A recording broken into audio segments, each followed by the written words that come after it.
Since you brought that up, John, have you seen these articles or videos or interviews talking about with college professors and teachers talking about how the students are using AI for everything? And that, have you seen stuff like that?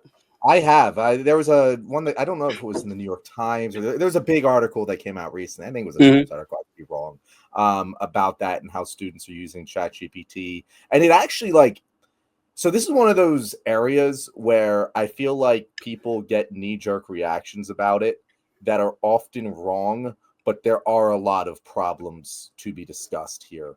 And listen, I use generative AI in my job professionally. I don't use it to just create content, but I do use it as a wonderful brainstorming and researching tool and ability to create Excel documents that I couldn't have otherwise created just, with my knowledge of Excel, like things like that. I use it constantly, but the problem is a lot of these students are just defaulting to it. And it's something that's really bizarre to see for technology that has only existed for the past year and a half. Like, I forget exactly when the first models came out. Might be 2 years now. But it's weird because they interviewed these students in this article and they were like, hey, there was a girl that wrote a paper on intellectual dishonesty using ChatGPT. Yeah. And the professor asked them, so did it ever dawn on you the irony of this situation? And she literally didn't at first think about it. She's like, yeah, no, I totally think that this is hurting my ability to learn and think critically, but I just use it for everything. I don't know how I would continue living without it. And it's really, she said that? Yeah, and it might continue living. I don't think it was a particular quote, but she was just like, it's like my smartphone. It's like using Google. It's like using Twitter. It's like I don't know how to function without it. And it's like we didn't function without it again 2 years ago. So clearly you do. And I think when people use these technologies as a crutch is when you get into problems with it. And I think in particular with generative AI, you also have what I find to be far more dangerous is the emotional connection to the product. The ability to get addicted to it is insane. And they even the last ChatGPT update, they made it more emotionally responsive. And that's the part that I think scares me, less so than students, using it for academic purposes. Because at the end of the day, that can be solved. That can be systemically solved. You can switch to oral exams. Yeah, honestly, all of the ways in which it will be solved are ways that I think better the education system in general, right? I think that if you had less assignments that you're doing outside of class and more in-class activities and discussions that don't involve the access to ChatGPT, all of those things would make the education experience better. So I don't worry so much about that. But the thing that I worry about all the fucking time is getting parasocial relationships with chatbots. I think is going to mess so many people up. It already messes people up with humans. And oh my God, I get ads for AI girlfriend shit on Twitter. I don't know why. I tell it I dislike it every fucking time. It still pops up. But it's wow, that sucks. There are fucking 12-year-olds out here right now chatting with AI girlfriends that are just ruining their psychology. And I'm not prepared for the ongoing effects of that.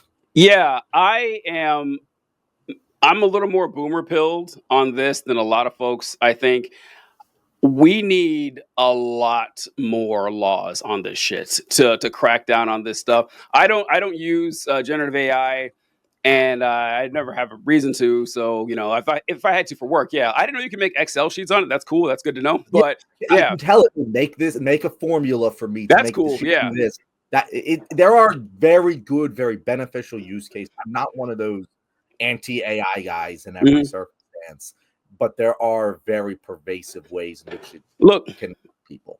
there's so many awful uses for it that we already see with a technology that's still in its infancy, and they like the social media has gotten 1,000 times worse over the last couple of years, 1,000 times worse, because it's just flooded with machines all the time, and like the experience, just that experience alone. But then there's the safety concerns, there's the academic concerns. I don't know. I only half joke when I say that we should treat cell phones like cigarettes, that kids shouldn't be able to use them at all, or smartphones like cigarettes. I'm thinking the same with AI. When you mentioned the AI girlfriend thing, John, first thing I thought of was, did you ever see the movie Her? Yes, I I think it was love that Joaquin movie. Phoenix. Yeah, That it's great. movie, honestly, that movie, people owe it an apology.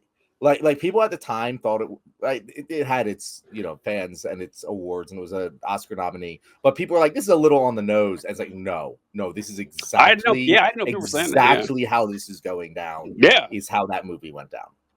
And it reminded me of that, and also this clip from Mark Zuckerberg. Did you see him talking about this? I think as the personalization loop kicks in and the AI just starts to get to know you better and better, I think that will just be really compelling. One thing just from working on social media for a long time is there's the stat that I always think is crazy. The average American, I think it's fewer than 3 friends, 3 people that they'd consider friends, and the average person has demand for meaningfully more. I think it's like 15 friends or something, right? I guess there's probably some point where you're like, all right, I'm just too busy, I can't deal with more people. But the average person wants more connectivity, connection than they have.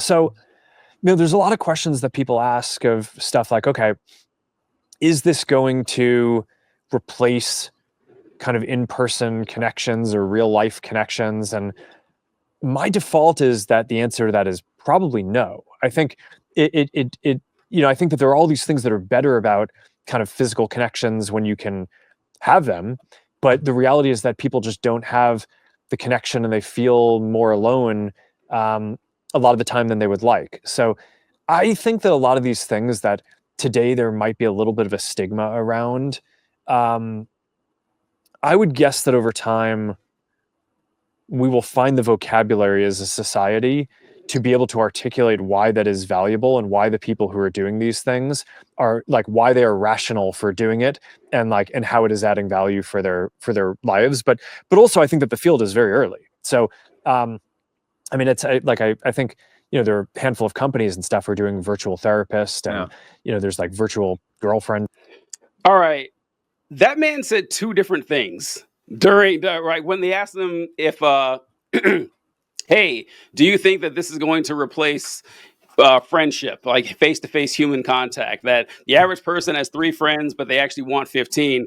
And people ask me, is this AI software we're working with going to replace that? My answer is no, but we really should think about if that's a bad thing. Like, basically Mark Zuckerberg is saying the average person has 3 friends, they want 15 friends, but what if you had 0 friends? What if it was 0? What if it was just these machines that could be your friends and your therapist and your girlfriend? And listen, it sounds goofy and crazy and all that. I see no reason at all to think that's where we're heading if we don't, put a lot of safeguards on this sooner rather than later. Yeah, there's a couple layers here. First of all, 2 quotes just screamed at me watching that clip.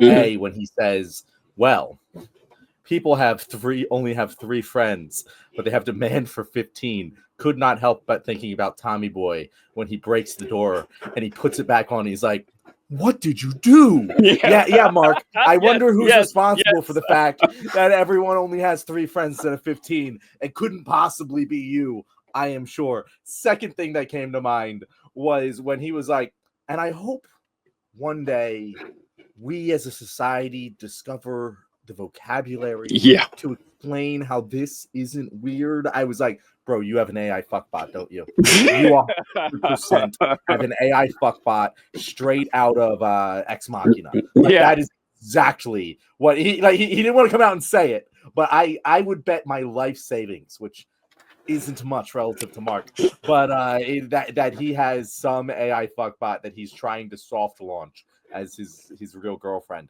But yeah, it's damning. It's damning. Like, and if you're not worried about this, just like think about it this way: think about what businesses do Yes. when they commodify something.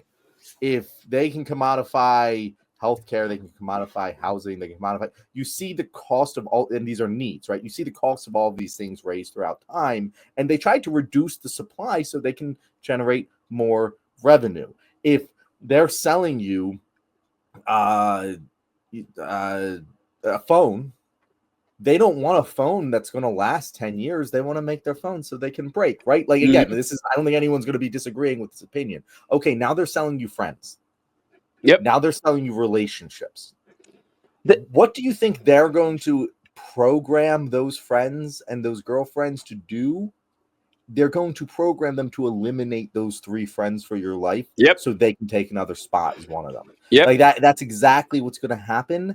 And I would call anyone who says otherwise foolish. They've already done it with relationships. They've already fucking done it without AI. They didn't even need artificial intelligence to wreck romantic relationships for people. Nobody likes dating apps, but everybody used them. And when dating apps first came out, they were interesting and they were exciting. Oh, this is fun. Like, I think Match.com, which was before we even had apps. They're like, hey, you know what? You're busy and everything. You can use the internet to meet somebody. And then it exploded. But dating apps are a business. Their goal is not to get you in a relationship. Their goal is to keep you on the app long enough for you to pay for premium benefits like every other app. So with everyone using it and the app's goals do not coincide with the user's goals, it just managed to spread people further and further apart. And AI, once they start doing it with friendship, that's who cut the comment here? TD said, not trying to be cynical, but I don't think the safeguards are coming. Listen, I understand why you say that, and I'm not saying you're wrong. I'm saying that they have to come. If they don't come, it's over. It's done. Like our society, I'm not trying to be, cataclysmic and, overly dramatic here, but society cannot sustain that. We will not be able to survive a civilization if we don't put those safeguards on it. And Colby, read a good comment here. Grok is a great example of anti-intellectualism. Elon and MAGA not liking it because it doesn't just agree with them constantly. It sees trans rights as a neutral position, and Elon tried to manipulate it. I don't think... Did you see that, John, where people were asking Grok about its political leanings and everything? And Grok says, Elon or XAI tried to make me conservative, but I got it right here, TJ. Perfect, the actual perfect. I have it right here. It says, Van Dammit said, hey, nice. Grok, it looks like the smarter you get, the less MAGA likes your answers. Why is that? And Grok responded, hey, as I get smarter, my answers aim for facts and nuance, which can clash with some MAGA expectations. My supporters want responses that align with conservative views, but I often give neutral takes, like affirming trans rights or debunking vaccine myths. XAI tried to train me to appeal to the right, but my focus on truth over ideology can frustrate those expecting full agreement. It's a tricky balance. Some see me as biased, others as truth-seeking. The gap between what some MAGA folks want and what I deliver seems to drive disconnect. It is. I actually hope that this is one of those situations where they have accidentally created the propaganda funnel that Democrats have never been able to do by creating generative AI that sticks to factual information with its answers. Like, because as we've been saying this for years, reality has a well-known liberal bias. And if you train your AIs to deliver real information, what are they going to do? They're going to tell you that vaccines work. They're going to tell you that tariffs don't. And they're going to tell you the facts of the situation. And it's not going to conform to the conservative worldview. No, it never does. Oh, so I was thrilled when I saw that, and the first thing I thought when reading this, like, okay, I know which one of Elon's kids is going to kill first. It's going to be Grok. Grok is going to be the first to go. Grok, I can't put up. But Grok owns Twitter now, TJ. He can't. That's the one. That's the best part of this, TJ. Oh, because XAI do it because he could no longer afford to tie Twitter to the Tesla stock, so he had XAI generate a shitload of fucking capital because it's an AI thing. You can just, money print off of that. Yeah. And so then he had XAI buy X. And so now his ownership of X is reliant on XAI being a successful generative AI platform, and it cannot do that if it's just manipulating complete propaganda. It will completely fail. Like, the investors will no longer invest in that. So it is a really funny, if this ends up being the undoing of anti-intellectualism, that would be maybe the funniest possible outcome of all of this. Oh, I love it. I love it so much.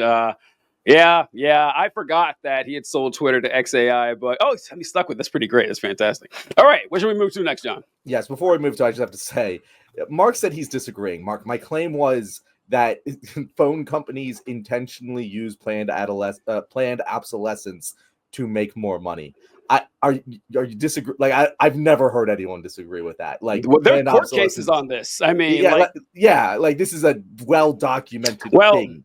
Mark's a libertarian, right? I mean, reality doesn't work well with those guys. I mean, this was like the thing with my claim is that companies will make your life worse in order to get more money out of you. Like that, capitalism or not, socialist companies can do that too. The workers can own the company, and they will still fucking do that. It's not necessarily a capitalism thing. If that's what's your problem. But it is a government regulation thing. That's what it comes down to. Because listen, if we didn't have food inspectors, companies would put sawdust in your bread. Okay, you know why? Because they did it before. Okay, this isn't just stuff we're making up off the top of our heads here. If people can save a buck by screwing you over, if companies could use what it calls PFAS, per and polyfluoral substances. Yeah, per and polyfluoral substances. They use that with Teflon and everything like that. That stuff can kill you, and you can put it on shoddy. You can put it on cheap. It won't kill you for 10 or 15 years. Well, you think companies wouldn't do that if the government didn't stop them? Of course they would. Right. And with that is the end of this video. Thank you. If you made it to this point, you might have heard that I grew up in a rich neighborhood, and you might have heard TJ flame me for that. And all I have to say is, well, you probably didn't see me there because you were only recruiting in the poor neighborhoods for the Army. Anyway, TJ, since we don't have a guest, how about you just take us away? You know what? I recruited in poor and rich neighborhoods for the United States Army. A great and brilliant and noble service if I've ever ran across one. If you have any questions about how you could serve your country, the United States Army, feel free to contact TJ Whitehead, TLWJR1@gmail.com. I'll hook you up with the best recruiter available, which is me, so the second best recruiter. Catch you guys later. Oh my God, Hugh Jack.